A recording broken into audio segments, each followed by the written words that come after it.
Today, I'd like to tell you about how the hub and spoke office model can improve collaboration and teamwork at your company. More and more of my global clients, including those in the banking, finance, consulting, and technology industry, have been experimenting with something called the hub and spoke office model. This is where a primary hub office, usually in a large city, is used for in-person team collaboration, meetings, and events, while the spokes, usually in smaller towns and suburbs, are satellite offices where employees work a few days per week. Now, why do companies even need offices as more employees move to remote working?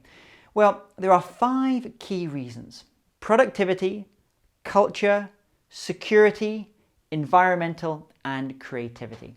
For some employees, their productivity has an initial boost when they start working from home for the first time. However, home working doesn't suit all the people all the time. According to one study by technology firm Globant, almost half of respondents, 49%, said that their work output has actually decreased while working from home. This can be because of distractions in the home environment and difficulty in communicating with colleagues in an effective way. Meanwhile, an increasing number of human resources managers and C-suite executives are expressing their frustration at building a strong corporate culture remotely. This is particularly the case for the process of onboarding new employees.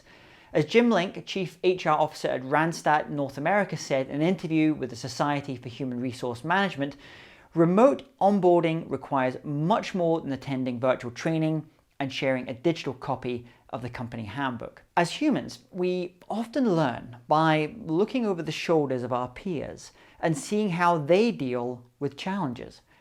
This is hard to replicate virtually. It's perhaps not a surprise then that a new report by CBRE discovered that 70% of US office workers want to return to the office for 3 days a week or more. Then there is the security dimension. Previously, when everyone worked from large offices, these buildings had high levels of cyber and physical security. Now, with remote working, the cybersecurity risks, or attack plane as we sometimes call it, have actually increased. Today, a company or a government is only as strong as that individual employee who has the password handwritten on a post-it note above their home router. Of course, one of the potential benefits of the hub and spoke office model is environmental, as the reduced commuting time has an impact on our greenhouse gas emissions and helps develop a more distributed, resilient approach to work. However, perhaps the biggest reason that we are seeing companies like JP Morgan, Metro Bank, and Lloyds Banking Group join pioneering tech firms like Google in adopting this hub and spoke office model is that it can improve team collaboration and unlock creativity and innovation. When clients bring me in to keynote at their virtual meetings or conferences or to run creativity workshops, I speak about how to improve collaboration and creative teamwork to accelerate innovation and adapt to change. And one of the concepts I talk about in my creativity keynote speeches or in innovation workshops is the role of the third place. Teams and individuals will often get some of their best ideas in what we call a third place, somewhere that isn't their home, but also isn't their office.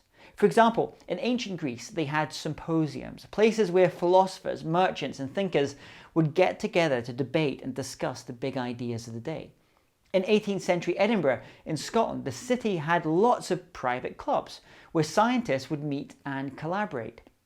Meanwhile, in Vienna, we saw the rise of the coffee shops as that third place, somewhere where creative minds like the psychologist Freud, the artist Klimt, and the composer Mahler would go to exchange ideas. More recently, we have incubator spaces like the one I recently spoke at in Istanbul, which is run by QNB Finance Bank. These physical third places are critical to creativity and innovation and hard to design in the virtual world.